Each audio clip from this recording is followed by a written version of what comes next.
श्री स्वामी समर्थ सरांना आज होता मार्गशीर्ष महिन्यातला दुसरा गुरुवार. सर्वात आधी आंघोळ करून घेतली आणि स्वतःचं आवरून घेतलं. त्यानंतर लगेचच उपवासाची खिचडी बनवायला घेतली. उपवासाची खिचडी बनवून झाल्यावर लगेच आहोंचा टिफिन भरून घेतला आणि घरातली कामे आवरायला सुरुवात केली. सर्वात आधी मी घासून घेतली भांडी. त्यानंतर सर्व किचन एकदम स्वच्छ करून घेतलं. किचन आवरलं की सर्व काम आवरल्यासारखंच वाटतं मला.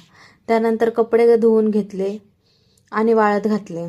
त्यानंतर बेड वगैरे आवरून फरशी वगैरे पुसून घेतली. सर्व काम झाल्यानंतर शिवांशला लगेच आंघोळ घालून त्याला रेडी करून घेतलं. त्यानंतर दारामध्ये हळदीचं लेपन करून घेतलं. शुभ मानलं जातं म्हणून मी हे लेपन करत असते. त्यानंतर छानशी पूजा मांडून घेतली आणि आईची पूजा करून घेतली. त्यानंतर शिवांशने आईला गोड नमस्कार करून घेतला.